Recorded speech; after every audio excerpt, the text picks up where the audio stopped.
today on Coffee and Conversation with your girl, Shakenya. When you get a minute, go to that YouTube channel, Shakenya, and hit subscribe, guys. Look at some of the videos, and if you see any one of them that you like, just hit share. Yeah, I got a lot of videos to choose from. I've been doing this for about 4.5 years now. So just think about that. For 4.5 years, I've been coming on consistently every day with a message for you, right?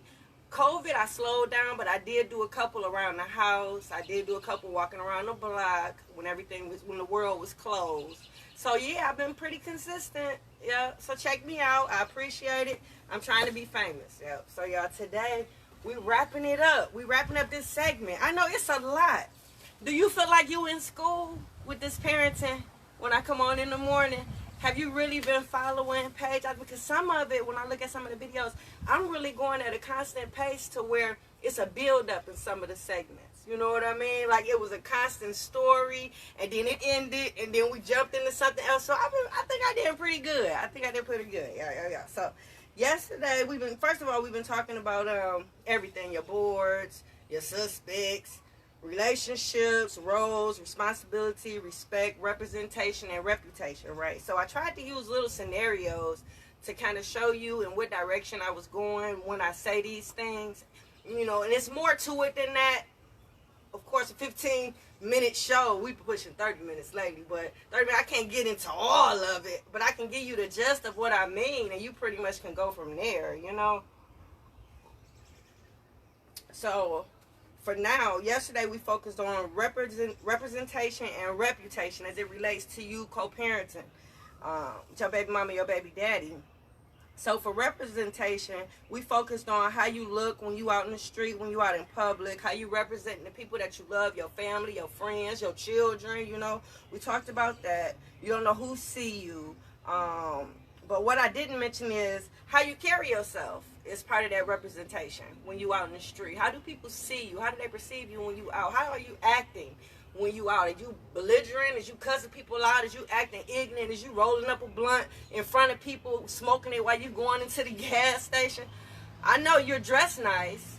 You're representing well on the outside and everything. You looking good, smelling good. I smell you, but you rolling up, you smoking, your pants sagging or something like that. You know what I mean? So you cussing, you just loud, you got your music blasting in front of, representation. Acting unruly, acting ignorant. Like my kids were always on their best behavior. Like their reputations. I ain't had no problems on my children. So I guess for me, it would be part of my reputation is I was stern, strict, on top of my kids. I didn't take no mess. Even when Jeremy was going through what he was going through before I started the youth program, the teachers knew me by name. They was able to call me. I was always able to make myself available for the meetings that they had at the school for him. I stayed on top of that, parent-teacher conferences, stayed on top of all of that. So, yeah, that behavior, I was known, my reputation was I no tolerance. No tolerance, right? And as a result of what I tell you, that product that you get, as a result of my discipline and my structure, I didn't have no problems out of my biological children. Yeah, I know you be forgetting Jay. You think Jay my son. No, I love him like he my son. Like I actually gave birth. Yeah, but Jay is my little brother. Remember, I got custody of him and my other little brother when my mom passed. So yeah, I raised him like my son. But nope, I had 3 biological children, and I didn't have too many behavioral issues out of my children, right? Now, it can be my sternness, it can be the structure, the discipline, you can say all that, and then the cherry on top will be that I have a youth program where I have access to members in the community and the police department where I can get you locked up if need be. You understand what? So, I had a little leverage behind me having that youth program and having the connections in the community because of that reputation that I have, in the community. So, yeah, I didn't have no problems out of my children. That's why it shocked me so much that I'm going through what I'm going through with the youngest, because after I went through everything I did for the boys to keep them in line and manage them, and now I'm managing other people's children through this youth program, why would one of my children want to try me or act out or do anything that goes against my life's work? You know what I mean? Yeah, I know. It gets deep. So, didn't have any problems. I can handle pretty much everything that we went through. Yeah, because I'm not going to say they was perfect, but everything that we went through as a family, it wasn't nothing that I couldn't handle.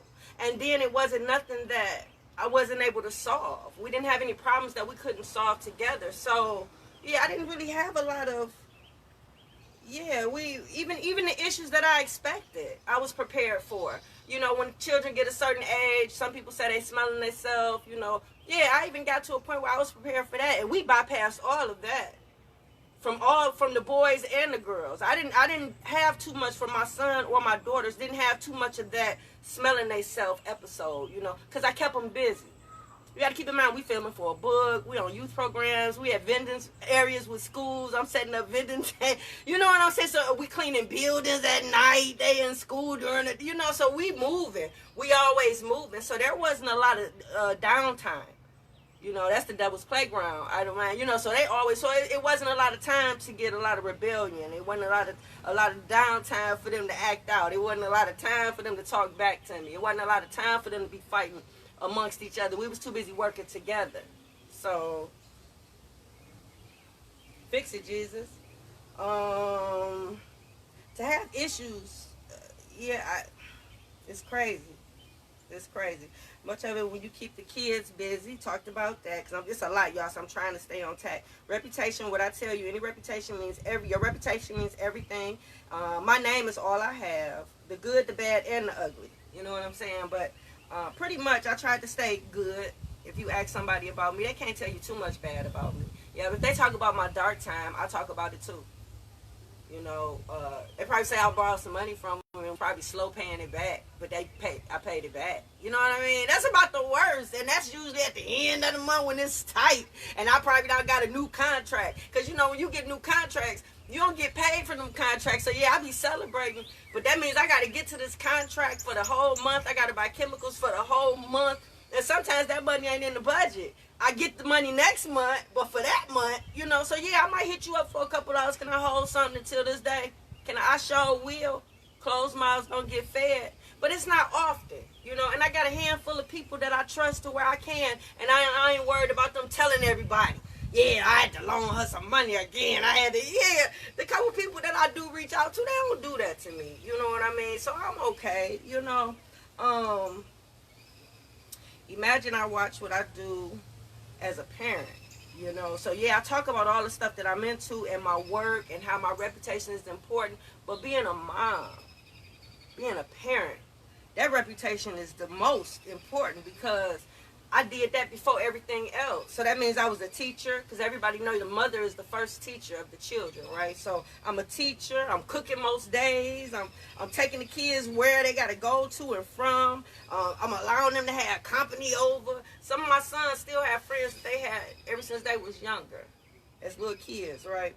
I listen to the kids. I provide safe spaces for the boys. I provide car ride conversations with the girls. Like, I don't judge. You know, I have unconditional love for my children. I was a fair parent. Put my kids first, you know. So my reputation for why so much had to be done to ruin my reputation. You know what I mean? So much work I put into it for somebody to purposely want to ruin it, right?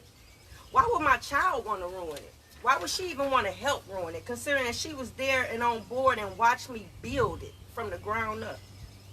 Build my reputation, build my company from the ground up, build my youth program from the ground up, build my viewership for the radio show, Motor City Radio. Why would she want to see my demise? And she was a part of all of this. That's what I don't understand. That bothers me daily. Yeah. And everything I did for them. Which also the child knew, you know, so I don't understand why it was so much pushback. You have to be your baby mama or your baby daddy's PR person after y'all break up. Yeah, if they in that child's life and if they doing what they supposed to do or doing the best that they can for that baby, you when you out in the street and people encounter you and ask you questions about them, you are their PR person. You ain't supposed to be talking bad about them. Like, it's a shame in my situation. Everybody probably know why my child is not in my life, but I don't. Ain't that weird? Ain't that weird?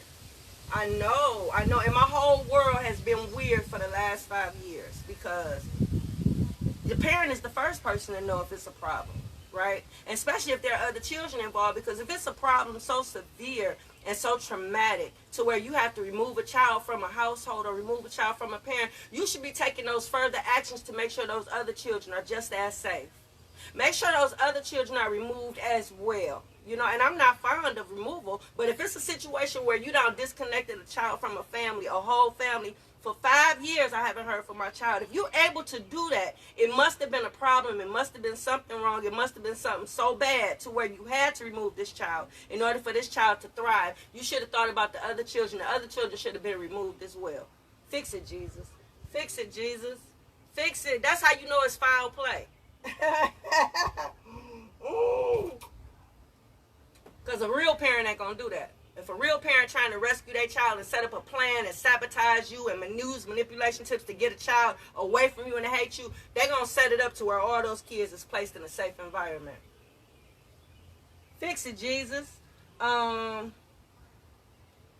me see. How hard would it have been for him to raise her with me, for us to continue the process? She was 15 and a half, going into her 11th grade year of high school. So that means we had gotten this far since the divorce. How hard would it have been for him to stay on board with the current arrangement that we had? Finish out her graduation, up until graduation. Get her settled into school. Considering I had the same morals and values that I had before marriage and during marriage and now. I have the same routine. I have the same structure.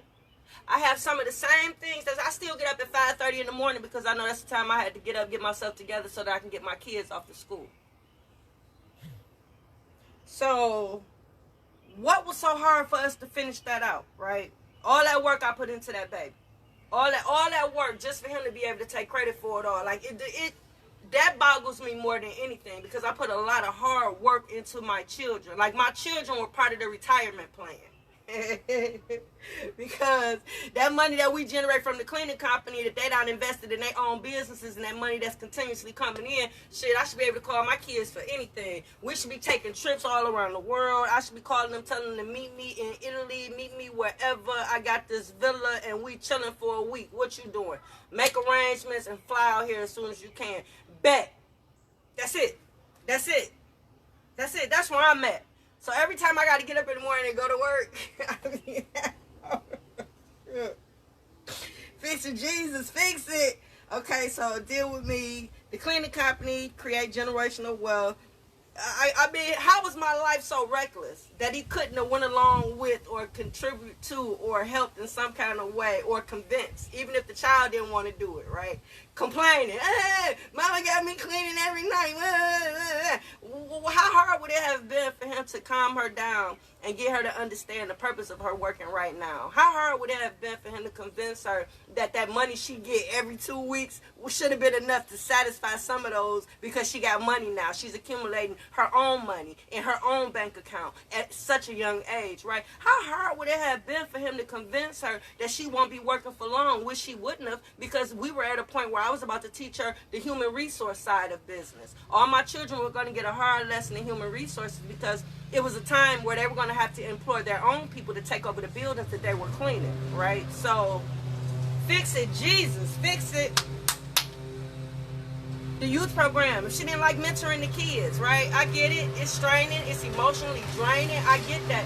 But how hard would it have been for him to convince her the good that she's doing in the community, helping these children that are going through what they're going through? Huh? How hard would it have been for him to be on board with the Attitude Adjustment Youth Program? He was on board when we was married. When I did my basketball tournament, he was in the back selling concessions with my sons.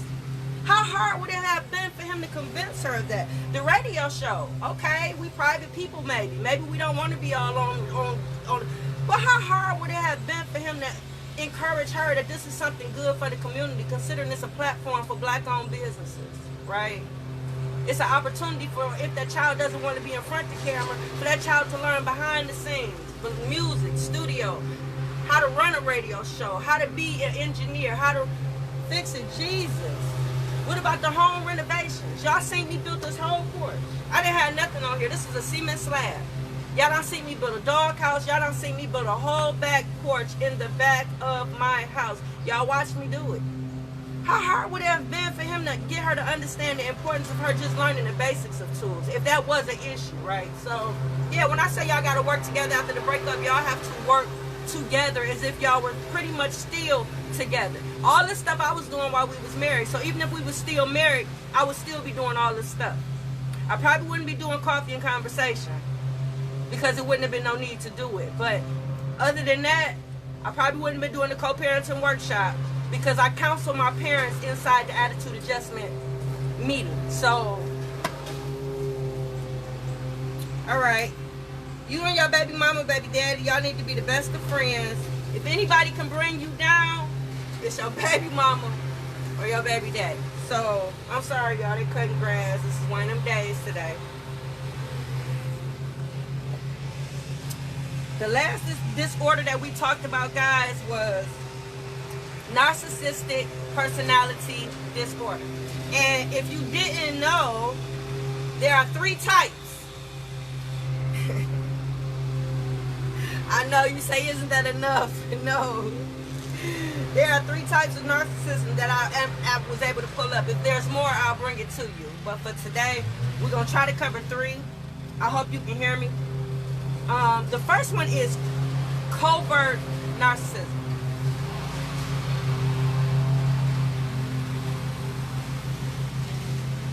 Vulnerable or closet narcissism. While someone with covert narcissism is highly self-focused, they also harbor a deep fear or sense of not being enough, explains Vanani. She adds that unlike overt narcissists, covert narcissists are more likely to internalize criticism and take it more harshly than it was intended. And I know that's a lot, and I hope when y'all get off of here, y'all take the time to go look some of these words that I give you up for yourself and get a better terminology for it, because you probably couldn't hear me, or I might have stumbled over a couple words, but I do want you to know that covert narcissism exists. The second one is overt narcissism. This is sometimes referred to as agenic narcissism. This type of narcissism is what most people associate with narcissistic personality, explains Bimman. Overt narcissists tend to overestimate their emotional intelligence and abilities. These individuals are more likely to feel good about themselves as opposed to covert narcissists, but will feel uncomfortable with emotions like sadness, worry, or loneliness. I hope you got all of that. Last but not least, malignant narcissism. This is a severe type of narcissism and can cause many issues for the individual living with this disorder, says Vermany. More closely connect to overt than covert narcissism. The malignant narcissist may have many common traits of narcissism, along with traits of antisocial personality disorder. These individuals may be more likely to experience substance abuse disorder or even legal troubles. Hot damn. But do you see how another disorder was introduced in this one right here? I don't even think we talked about antisocial personality disorder. So maybe we'll touch on that tomorrow. So y'all, that's it for Coffee and Conversation with your girl Shakenya. I gotta go to work.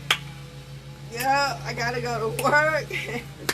You ain't seen nobody so happy to go to work. Hey, since he changed that time from 9 a.m. to 1 p.m., shit, I'm all right. I'm okay. Have a good day. All right, Instagram. Enjoy your day. Let me send out some waves. Ooh, didn't mean to do that. All right, y'all. Let me get it popping. Ooh, some more. Here I come, Facebook. All right, y'all. Hey, Lamone. I ain't seen you in a while. Okay, I'm out. 1. I be loving to see y'all pop on. Especially people that I know, familiar faces. Hey, cousin Melinda, all the way from Texas. Hey, Sai here. Hey, Brandon, I love you. Is that it? Okay, y'all, I'm out. Mwah.